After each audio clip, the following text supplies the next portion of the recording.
Hello and welcome to the Geek Embassy Watches Star Trek Discovery. I'm your host, Regina McMenemy, and I'm here today with Adante and Isabella. And we're going to talk about the latest offering from the Star Trek franchise, available by streaming only through CBS All Access, which is the first bone that I would probably pick, but I'll try to avoid that. Everybody's talking about how annoying it is that you have to pay for another streaming service just to watch the new Star Trek. Mm-hmm. Yeah. One of my favorite comedy series, Honest Trailers, they called it, let's see, you have to boldly stream where no one has streamed before. I had literally never heard of CBS before this, so. Yeah. It is positively crazy. I mean, so like, between this and, young Sheldon and David Boreanaz is a soldier or something. Yeah. I mean, I'm definitely going to keep my subscription for All Access. Well, I am the only other show that I'm excited about is a sitcom called Life in Pieces that's on CBS. That the first season is available on Netflix, and I watched it, and they're like, I generally don't laugh out loud, especially when I'm watching TV by myself, because I just don't. And I always find things funny when I don't have like the social cues to know that I'm supposed to be laughing. But I will laugh at that show, like giggle ferociously at least once an episode. And it's super funny and it's really cute. And it's a sitcom and it doesn't have a laugh track. So they've already got me sold like on that. So I'm catching up on that, which I feel like I'm getting more of my money worth because I have another show to watch. Yeah. So, yep, I'm already planning on going ahead and canceling my CBS All Access account as soon as the last episode of Discovery airs in November, and then picking it up only when it comes back again. Yeah. And it's interesting to think that I'm pretty sure, as Isabel said, that she didn't even know they had a streaming service specifically for CBS. So I'm sure it's not an accident that they're positioning what is one of the top franchises that they have on the network to bring in money to their streaming service, because they realize with everything else that's out there that they're losing people. So. Except it became like the second most pirated show behind like Game of Thrones. Behind Game of Thrones, like a day. Yeah. Yeah. So great plan. Yeah. I mean, at least I canceled our HBO subscription when Game of Thrones ended. And I might pick it up for Westworld again. But like, even I used to think HBO was great because it had lots of movie content, and that slipped too. Like, they don't have the movies available anymore, and that just, you have to have a good game now. To keep your streaming subscriptions, you're going to have a good game. So, first piece of commentary is CBS. If you want to keep your streaming subs, you're going to need to. You're going to need to go ahead and keep that content coming out. There's a reason why Netflix is still king of the hill, and that's because they're coming out with Defenders. They're coming out with Daredevil, Jessica Jones, Luke Cage. All of that stuff alone is enough to keep people interested. Not to mention they've got Arrow, Flash, Supergirl, and every other show that you could possibly want to watch is on there. Yeah, with the exception of Buffy and Firefly, because why would you ever cancel those, Netflix? Except all the CBS shows, because now they have their own streaming service. Right. Yeah. That's okay. Yeah. Exactly. Yeah. Why split the profits with Netflix when you can split it with anybody else, or you don't have to split it with anybody? Yep. Anyways, I think we're going off on too much of a tangent about CBS. We can circle back around now, away from streaming, and to give the ubiquitous spoiler warning. We're going to talk about the first 2 episodes of Discovery in this show. At length and in great detail. So just be forewarned that if you haven't watched the show, that we will be spoiling all of the plot points with our criticism and our discussion. So let's start with first impressions. Isabella, let's start with you. What was your first impression of the show? Are we really doing Klingons again? And horribly? Yes, this is happening. oh god, it's happening. That was my impression. Blow by blow to count. be fair, like the first 5 minutes, I was like, yes, this is what I wanted. And then Klingons happened. Yeah, because it opens with the first officer and the captain down on the planet doing the reconnaissance, a rescue mission for the species that was going to become extinct because their water had been compromised. Yeah, that was a cool scene, except the science of it. So we finish, she walks in the line and makes the Starfleet, symbol oh my or god, whatever. I was so on board with it. like just in that scene alone, I was just like, I am on board, Michelle Yeoh. I will follow you into a black hole. Like, let's do this. I was like, aren't you guys supposed to be not like don't make contact, but then you like stamp your symbol on the planet. Right, on the planet. Well, and it was only for so long, sand, but yeah. But Chris's thing was, okay, so here's a sandstorm that they can't actually find them in, but they can see their footprints in the sand. Here's my thing. They're leaving their footprints in the sand. In the sand. And there's a sandstorm. Yes, in a sandstorm. Yes.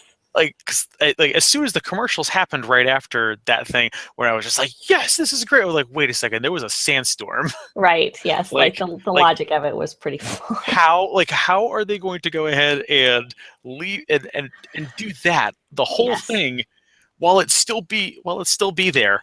Yeah. No. Yeah. Grammar is hard sometimes. Sorry, people. That's okay. Yeah. It was a cute and sort of,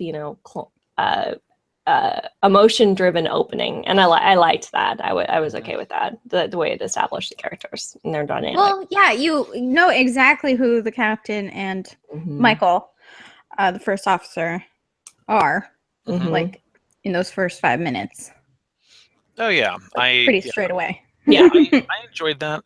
I mean, my first impressions of the show in the first 5 minutes was super great. It was I was up here in the first 5 minutes. Exactly. And then over the course of the next few episodes, it was just like boop boop boop boop boop boop boop, and then something happened in the second episode where I was just like, meow. The first 5 minutes is the show that they showed that we were going to have. Right. Yeah. That's what the expectations were, that was the kind of show it was going to be. And then it just wasn't that. No. And it's not going to be that. It's not going to be that. Like the first 2 episodes have almost nothing to do with what the rest of the series seems to be. Yeah. And that's the thing that's like, if I step back and take my first impressions after having watched both episodes, that's the thing that has me the most off kilter about it. And what was funny is, like I said, I was talking with Chris about it today, and he's like, well, I'm excited because it's not what I thought it was going to be, because I thought it was just going to be another Star Trek, and it's not. It's got, a different thing to it, and I'm really excited. And you're really cautious. Like, this is an interesting dynamic between the two of us, where it's like it's put me off, where I'm like, I'm not really so sure about this, and Chris is all in, so it's funny. Well, because what I feel they did is that they took our expectations and then took it out to the woods and shot it and be like, you get this instead. I feel betrayed. I don't feel like they took our expectations out to the woods and shot them. I think they just kind of politely, it's late on being they politely led them behind the chemical shed and sent them to a farm upstate. It was a much more humane way of doing it. I'm not too doom and gloom about this. I mean, I think it's going to be fine. I think it's going to be good, but I'm not sure that this is going to be the A+ slam dunk that they were hoping it was going to be. That they're banking on. Yeah, I mean, Next Generation, this is not. No. Sure, this is not Encounter at Farpoint, because that episode is absolutely terrible. Yes. The first the first season of Next Generation is pretty rough. The first 2 seasons are kind of rough. Yeah, the second season kind of pulls it together. By the third season, they actually had wheels on it, and that's when they used to take time to like make shows that like needed to figure themselves out. Oh yeah. I mean, CBS is hoping that this is going to be, again, A+ straight out the gate, but I don't know.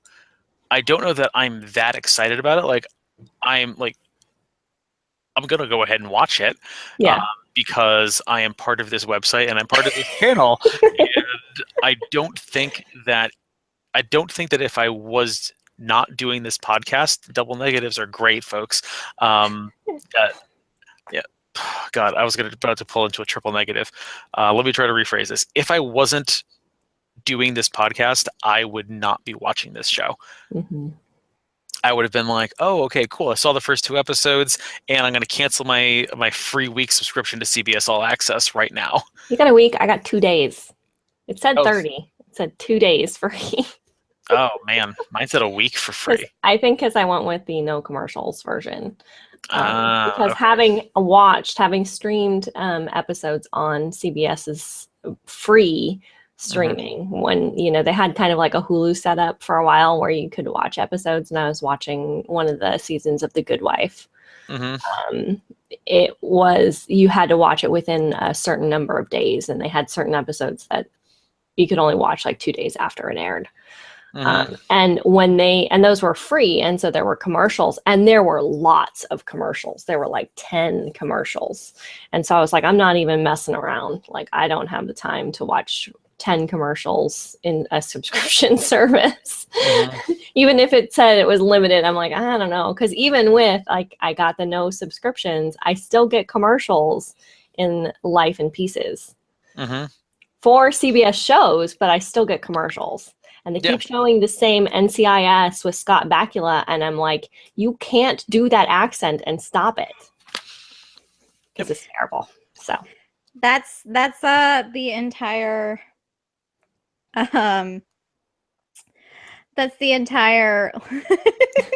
like summary of NCIS New Orleans. Is that what it is? New Orleans, yeah. New Orleans? Yeah.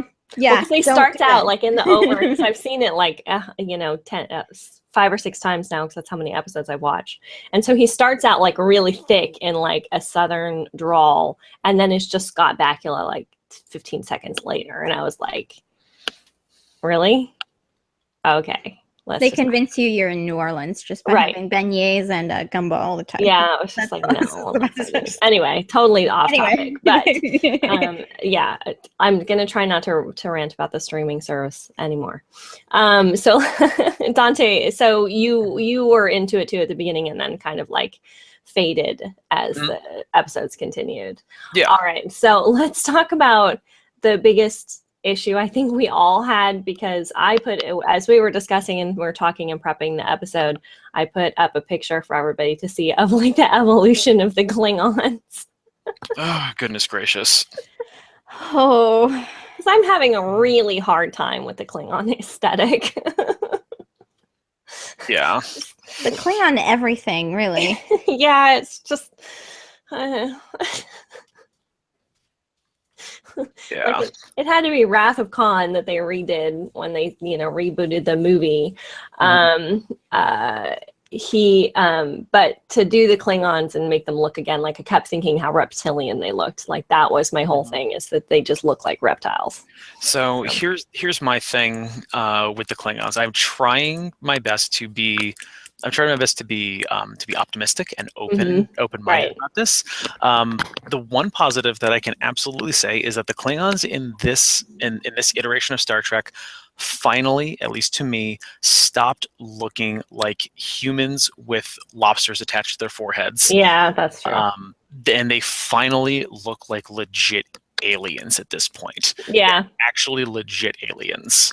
Right? Yeah, and maybe that's part of it. Maybe that's why it bothers me so much, is that they do really have like an othered look now.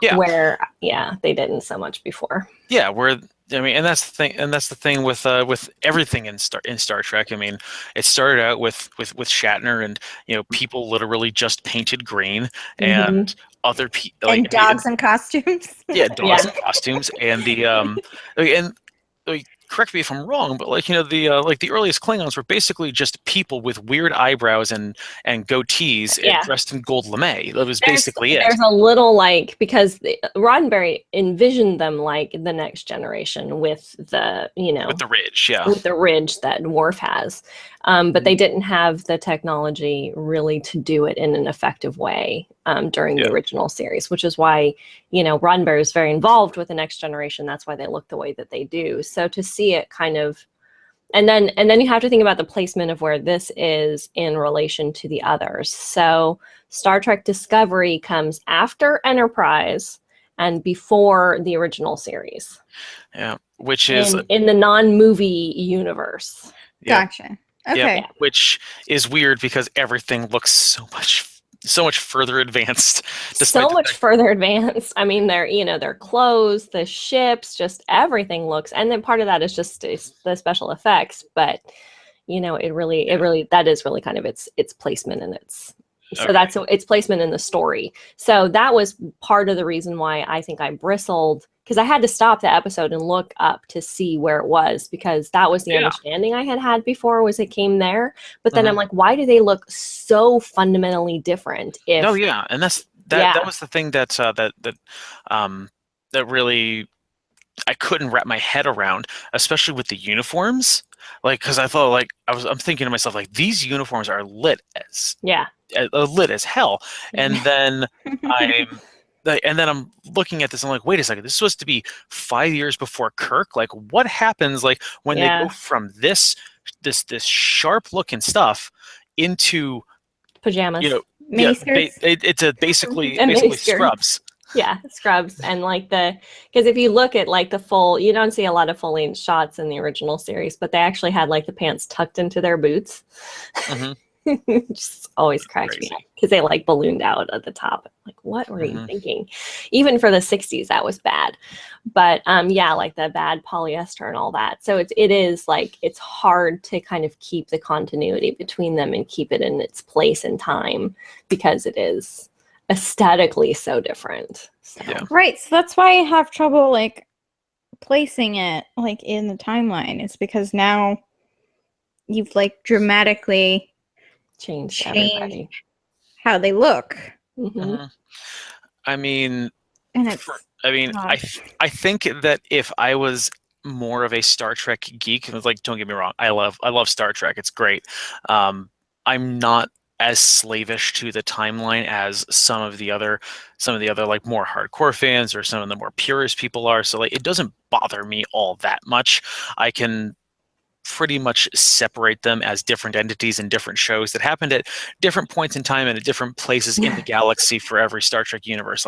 Very forgiving. And that's enough for me. Right. I don't care about the nitty-gritty details. I don't care about the Delta Quadrant was actually established here, and Kirk actually did this, which did the thing, and it contradicts whatever happened in Discovery. I don't care. Just let me go ahead and watch it. Yeah. Let me evaluate it on its own merits. Yeah, I can hang with that too. And I kind of step back, and I did some research when I was posing the questions for you guys as we were discussing today.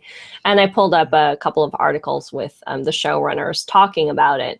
And essentially their idea is that because the Klingons were so fractured as a race, that they would have developed in completely different environments, and so naturally there would be a difference in appearance between them. So I mean, they have at least some sort of rationale. I think it's really just that everybody needs to put their stamp on the Klingons, because they do keep coming back to them as the main antagonists in the storyline. So they have to make them individual for each series, and that bugs me. Then I think there should be continuity then, because I feel it's just to make them look sexier for each iteration. As much as the Klingon is sexy. Well, yeah. I don't have as much trouble with the timeline, I guess, but trying to think of all these shows happening in the same right universe. storyline. like kind of messes me with a little bit. Like if I think of this as like an alternate history, maybe. Yeah. Right. Yeah. Yeah. Well, I mean, I even felt that way watching Enterprise because Enterprise was supposed to be the first one and, you know, the original, and it was supposed to be kind of rough. And they did do in Enterprise the one thing that I always had wanted them to do on Next Generation in the original series, and they never did, which was they were always, you know, worried about life support going out. And I was always about, what about your false gravity? Like, you're on a spaceship. Yeah. There is no natural gravity. Well. And so they actually did that. Well, right. But, you know, only if, you know, in certain circumstances. But, you know, like the gravity went out in the first episode. And they never did it again. I'm always like, oh, like in the middle of a fight, everybody just starts flying around because the gravity went out. That would be awesome. But that would be amazing. Yes. The effects of that are way too complicated. Yes, exactly. Like what it would do to the story is just huge, and, you know, special effects and all that kind of stuff, you know, make it prohibitive, I'm sure. But it's just one of those things that always stuck with me. Okay, so I wanted to bring up another point with the Klingons. Well, two more points. One really stupid one, and one that Izzy and I have a lot of words about. The really stupid one. Takuvma the Unforgettable. Like, really, that is the best you can do. Yeah, that's not very threatening, is it? It's just not, like, we can't forget you.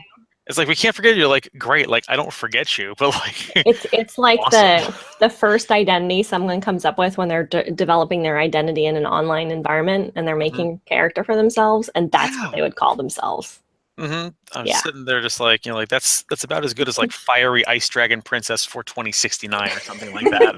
like that is like the first AIM screen name of the Star Trek universe, Takuvma the Unforgettable. Exactly. So anyways, yeah, Izzy and I both had I think similar feelings about the next one, which is Spaceism. Spaceism, which is space racism. Yeah. We're going to put a little trademark on that one for you guys. So I didn't come up with it. This is them. So I started thinking about it when we were introduced to whatever the heck his name was, the albino, the albino Klingon. I don't even know anymore. We'll call him the Torchbearer because that's what he calls. Yeah. That's what he gets called a lot. The Torchbearer. And I was sitting there like, oh, that's kind of weird. Like, and they're all shunning him, like, shun the non-believer because he's white, and he's like, he's not like white like a white person. He's like albino. And I got to thinking to myself, like, have we ever seen a white Klingon before? And the overwhelming response was like, maybe the general from Star Trek VI, The Undiscovered Country, like, kind of, but otherwise not really. And we're thinking to ourselves, like is this a statement? Like, is this a statement that they're saying that, you know, that this entire race of people is basically made up of colored folk, and they are warlike, they're threatening to the stability of the universe, they're constantly antagonizing and constantly killing and pillaging and doing all that other fun stuff. Well, that, and they're also characterized as super emotional, super violent, like irrational. Yeah, and it's looking to go ahead and take more of the pie that doesn't belong to them. You know, and Izzy also discovered another point that we talked about earlier today. That's that there have been several white people who have been basically, as I understand it, put into blackface so that they can be Klingons. Right. Like, that's even more problematic for me. Right, but it's okay because they're aliens. They're not really black people. No, we have just severely coded them.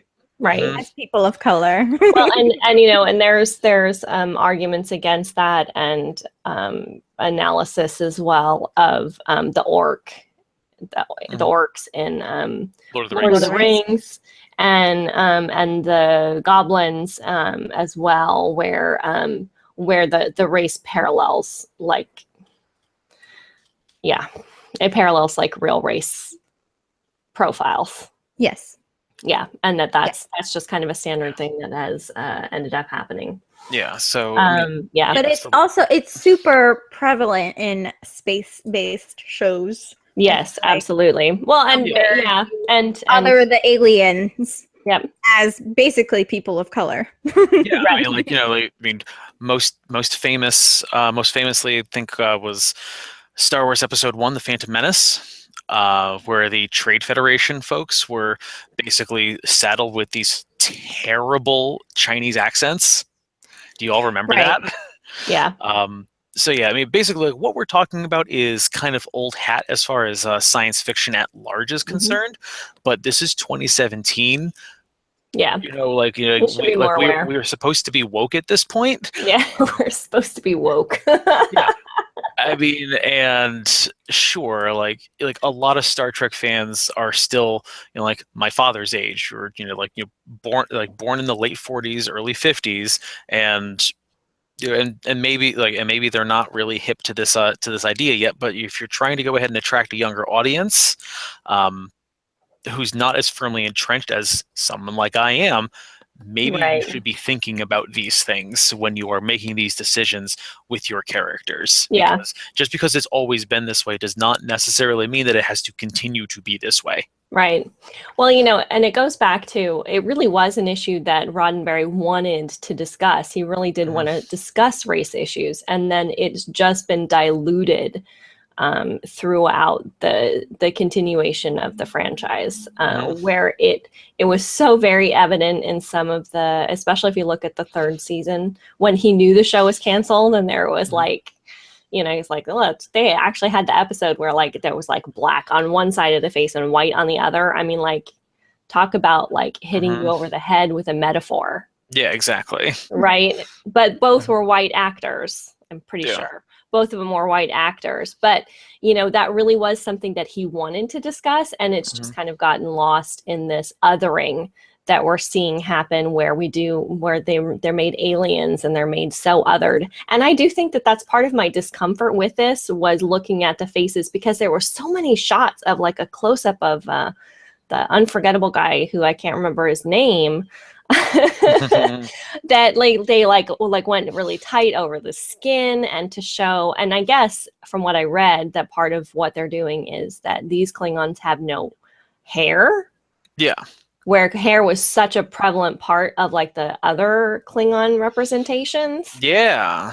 So that's really weird. I didn't even with like the eyebrows and the eyebrows, the eyebrows, and the goatees, and the long hair. Worf, through the Next Generation, grow his hair long because he's getting more in touch with his Klingon ancestry, and that was one of the things, is they have that longer hair and the longer beards. So interesting. It's interesting that's been an aesthetic choice that they made, and I don't. There was just something about that, because it was a close up on the skin that looked so black, and like I said, it looked like so reptilian and so weird. Yeah. And their heads are oddly shaped because there's no hair on the back of them. Like if you catch it, there's a couple of pictures I looked at with the heads where they're kind of like elongated in the back. Yeah. So they really were looking like Alien, like Alien, the movie Alien. So yeah, it's crazy. I mean, they can barely move their mouths and anything. Yeah. I also felt that was really awkward, like practically. Like, like the way the noses were like all the way like out. You can tell that they can barely move. Yeah. In those giant outfits and like the face makeup, like you can, like there were certain shots where like they were speaking, and I was like, you can't really move your mouth. Yeah, and it's like, it should be far enough along now with the technology that these should be, the best masks you can get out there for them. Anyway, when you layer like a ton of latex on your face or whatever they're doing, it's just gonna be like, but I don't want to just talk about Klingons, and we are on a bit of a time crunch for this one. So let us just say we are aware of some problems, and hope that maybe they address some of the things that have kind of come up with the Klingons. Maybe let's unlikely, but maybe they will. Yeah. I'm going to run down some of the notes we had here. So the uniforms. The makeup is great. The set and the lighting, the cinematography, the special effects, all of that was outstanding. Yeah, I mean, it looks like a 2010s era movie is basically what it looks like. Yeah, exactly. It has a movie look to it, which I thought was great. Which made me feel a little better about paying the subscription fee to see it. The story it was great. I loved the story. I loved the evolution. I even liked the kind of idea that they're pulling in Kalis and like the kind of religious zealots. I thought was kind of cool for the Klingons for that part of the story. Oh yeah, I thought it was great. I mean, just like what did you think about the dialogue, folks? I mean, like especially like some of Michael's exposition heavy dialogue. I was just like, oh god, like please, let's just find a less clunky way. So awkward. Yeah. There were a few times where I was like trying. They seemed like they were trying a little too hard to make her. Yeah. Yeah. They were trying a little too hard. Period. Yeah. Go ahead. Yeah, I'm really sorry to cut you off, but I just wanted to go ahead and like jump on that. Like they tried so hard to go ahead and make her like she's the strong female character. She's relatable. Yeah. Look at how plucky and happy she is.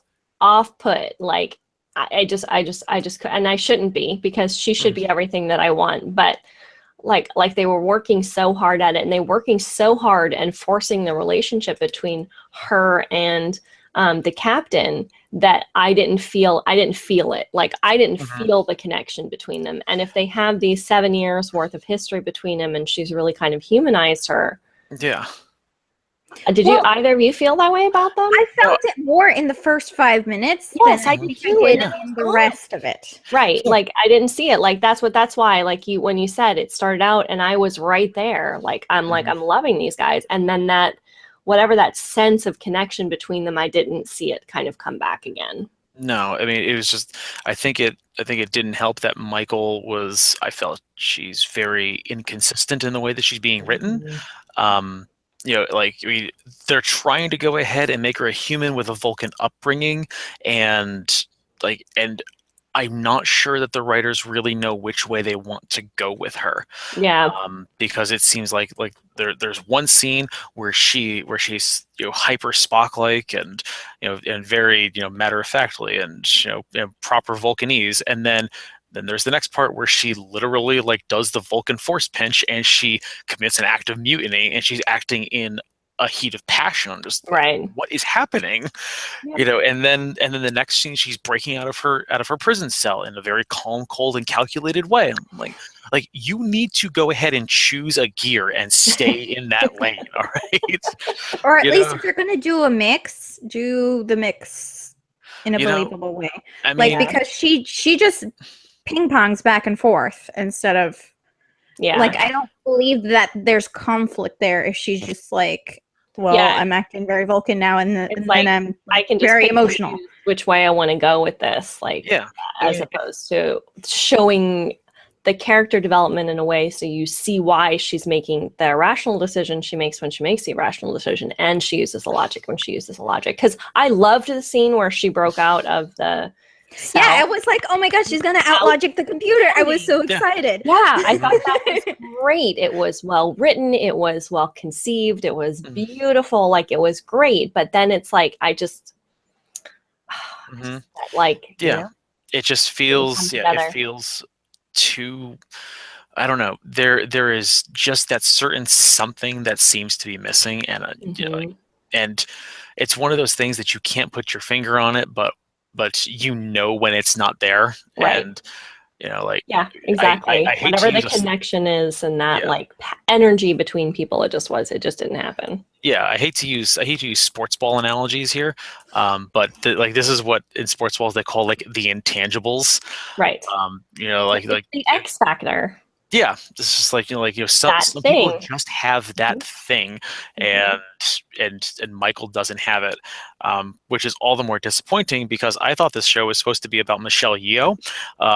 She's so did I. She's literally the reason 110% of the reason why I signed up. And then like I added another 20% when I found out that Doug Jones was on the show. And then I was like, oh, okay, cool. Look at that. They're gonna have a woman of color as the first officer. Great. But like Michelle Yeoh, like I am here for like Crouching Tiger, Hidden Klingon. This is gonna be great.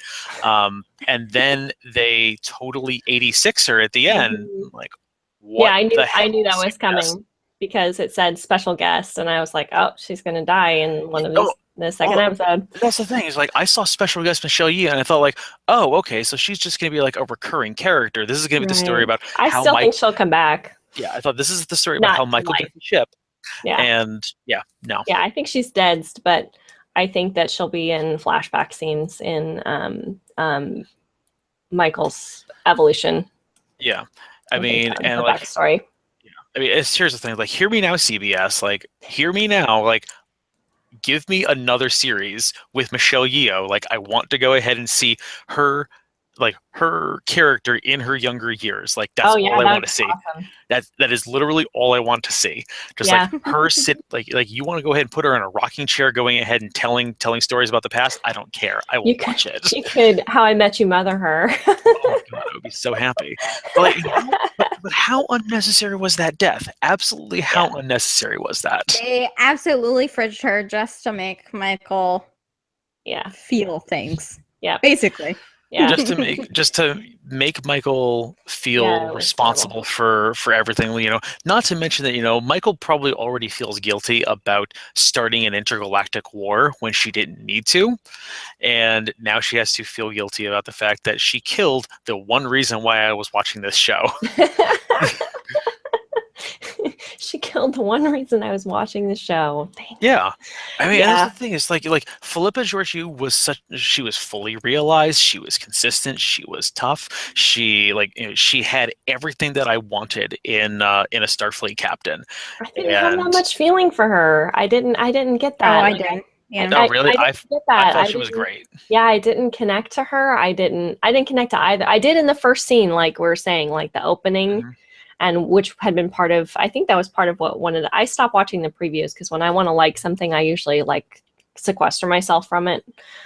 So I don't see, what's kind of coming. So I don't get any ideas in my head. So I'd only watched like one of the previews and I remember seeing the scene and I remember seeing that. And when I watched it, that scene was the one that I connected to and it never really, I never got that connection between their relationship and between them. And because of that, I felt like she, the captain just didn't hold for me either. So I was so disappointed because I was also looking forward to seeing her. So, but we do know from, the grapevine that the show had a really hard time of keeping people working on it and had a lot of story conflicts and a lot of that. So, from what I was reading, a lot of that it was cleared up, I guess, after they finished these first two. And now that they're launching into the actual Discovery part, maybe the consistency will get a little better because that was when the director and everything kind of solidified. So, yeah, I mean, it's just like, I don't know what they're discovering, by the way. Yeah, I mean, I have no idea. Like they discovered Klingons? Yeah, that's part of what I'm curious about too, like, because it looks like it's a prison ship. I think Discovery is the prison ship, isn't it? Yeah, that's what I think, but I don't know why. that they're on some like mission to find something that nobody's ever seen before. Right. And they give us Klingons to start with. Right. The thing hopefully that's the end of the Klingons. Hopefully. I mean, I feel like we're going to keep seeing this torchbearer guy pop up again and again and again and again, and it's just going to make me angry. Like, give me somebody new. Like, you want to go ahead and do something real and do something really great. Like, give me an updated Ferengi or something like that. Give me a reinvention of Q. Give me. Isabella brought the Borg up, although in give me the first Borg. Like, give me the invention of the Borg Queen. Oh my God. Like, because like I know that she is such a hotly contentious figure inside of Star Trek lore, but like I love the Borg Queen. She's great. It absolutely makes sense. I don't care what you haters say. And if Star Trek Discovery discovers the Borg Queen, I will absolutely lose my mind. Absolutely, 110%. That would be great. That would be cool. I would love to go back to the Borg. I always loved the Borg. That was always my favorite Next Generation. I mean, of course, because it's what the Next Generation became about. Absolutely. You know, it was really the defining of them. Not to mention it's the best movie. It is the best movie. First Contact, the best movie. High five, virtual high five. Virtual high five. There's my camera. Sorry, like my camera's over here on this monitor, but you're over there on that monitor. So what did you guys think of what's his name? Sarek? Is that his name? Saru. Yeah. Saru? Saru. That's Spock's dad? That's the chief science officer, played by the one, the only Doug Jones. Yeah, he was great. Yeah. That's not who she was asking about. I was asking playing Spock's dad. About Spock's dad. Oh, sorry. I thought you were talking about Saru. My apologies. Yeah, that was Sarek. Saru had some good lines, though. Yeah, Saru really did. I liked Saru. I thought he was a solid science officer. I thought he did a great job. His deliveries were good. His interactions with Michael were fantastic, too. So. Absolutely. I mean, his character is a little one-dimensional, but I'm sure that everything is going to flesh itself out. But his makeup is incredible. And he's delivering everything like primo, top notch. Yeah, he was great. He was great. I really enjoyed him, and I was really glad to see that he's continuing. I'm not exactly sure how that works because she's on a prison ship, but I'm sure we'll get that explained to us. But they did give a lot of background of the two female characters and the Klingons, which I thought was really good in kind of like setting up. And you definitely don't see in Star Trek, like usually you don't see a lot of kind of background at the beginning. So it was nice to have that. Part of why I think we didn't get so much of Saru. But I liked the Sarek actor. I thought he did a decent job. I mean, he's got some big shoes to fill. Yeah, absolutely. So I think he did well with what he was given. What's the actor's name? Now I have IMDb pulled up. I have seen him before. I think he's been on True Blood. That's mostly where I remember his face from. James Frain, Frain. Oh, he's only in this episode. Oh, really? We don't see him again. Oh, yeah, he was in True Blood. He was a bad guy, a bad vampire. But yeah, it says only one episode, so that was pretty much it, I guess. It's a bummer. Yeah. Because I think he pulled off the Vulcan, like... What?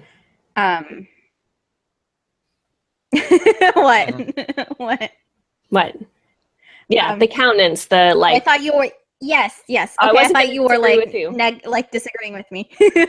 Yeah, like the subtlety of the the Vulcan, like calm, collected, but he's still like... No, but I messed up when I like didn't tell you that I was proud of you and that you're like grew up to be strong and all that. I really like that scene. Yeah, I did too. I really that scene really kind of solidified her character, Michael's character.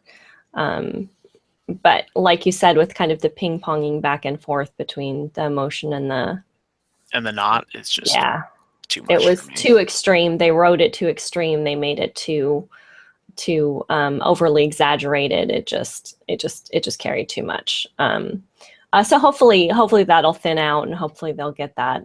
Well, I think they wanted to bring her to that extreme because she is supposed to be. She acts out of passion and out of now going toward more and more of her human side and less of her Vulcan Starfleet officer.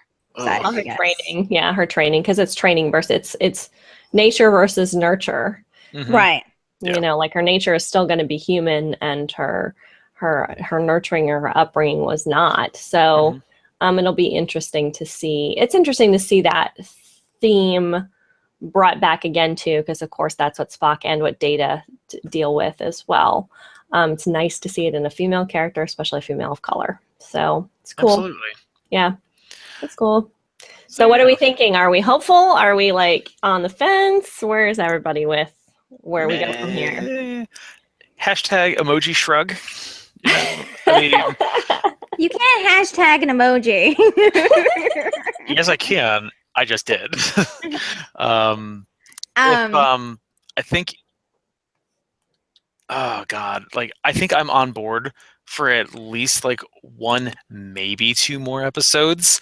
I'm not hopeful that this is gonna get any better, but I am intrigued enough to give it another shot. Let's see where it goes. Yeah. Yeah, I'm intrigued enough to keep watching to see what the heck they're going for. Yeah, in a to series. see what kind of footing they go for from this, because to have started with such a different story that it's continuing with, there's going to be a lot of responsibility on storytelling and on character development to keep the engagement, and there'll be a lot of really easy shortcuts that they could take that might alienate us even more. So what I really wish they would have done was done like the flashback, like introduced us to her now and maybe done a flashback to all this. Yeah. Oh, because yeah. then I would know what I was in for. Right, right. But yeah, so you had to kind of set up. They're just going chronologically, I guess, and there's not. Yeah, it was really interesting because as I was watching the first two episodes, the series have always been named after the ships, and so they were not on the Discovery. And so I was like, this is interesting. I'm kind of intrigued by the fact that it doesn't have the name of the ship, that the story isn't about, they're not on the ship. Yeah. And I was thinking that meant it was going to be a show about multiple ships. Oh. And that's why it was called Discovery. I thought it was going to be like she was going to move on to be the captain of her own ship, because Well, I knew she was going to stay first officer because all the stuff I had read about it had said it. She was going to be first officer. So I knew that much. But I thought that what was going to happen at the fallout of that fight was that they were going to piece together, the Klingons were going to take off because they had destroyed them. They were going to piece together the ships that they could, and then that was going to become, the story was going to be about those ships, kind of Battlestar-like, where it's the limited ships that have been damaged are all kind of like trying to help each other out and figure out a way back to where they're going. Yeah. And that's what I thought the Discovery was going to be, what they found together as the ships together, not that Discovery was the prison ship, which what an odd name for a prison ship. I'm really interested to see where that goes. Yeah, that's... Or a penalty ship or something. I mean, they probably don't call it prison at this point in I was about to say, I mean, evolution. They call it like Gulag or whatever, but... You're right, yeah. Yeah, whatever. I mean, I've remained fairly spoiler-free about where this is going. I haven't been following the hype. I haven't been following previews. I haven't been following speculation. So I'm going into it with about as open as I can. So like, I'm here for the ride. I mean, we'll see where it takes us. After that first hill, I'm sitting there just like, it could be good. I really hope that I'm proven wrong, because this is the first Star Trek that we're seeing since 2005. The first televised Star Trek since 2005. Since Enterprise, I guess. Yeah, since Enterprise, for a series since Enterprise. There have been the new movies, the J.J. Abrams universe. Yeah. Life-changing Sulu and, Spock and Kirk characters, completely different storyline. So yeah, exactly. Yeah. But, yes, this is the first television show that I can really appreciate as an adult, and I mean, I'm just like, okay. Don't let me down. Don't let me down. I've only been waiting 12 years for this. So, yeah. Good. I guess that's all right. Yeah. What do you think, Isabella? You feel similar way? Yeah, you already said. Yeah. Yeah, I'll give it a shot. Yeah, I think so. And we're going to continue recording about it and talking about it. So if you have any comments, suggestions, questions, anything that came up for you while you were watching or listening to this episode, please let us know at thegeekembassy.com or catch us on Twitter at thegeekembassy. And we'd love to hear from you what your impressions of Discovery are, because this is big. This is big for Star Trek fans at the very least, and for science fiction kind of in general, kind of as a thing. Yep. Good. Absolutely. Well, thanks for listening, and until next time, get your Trek on. Yeah. Trek yourself before you wreck yourself.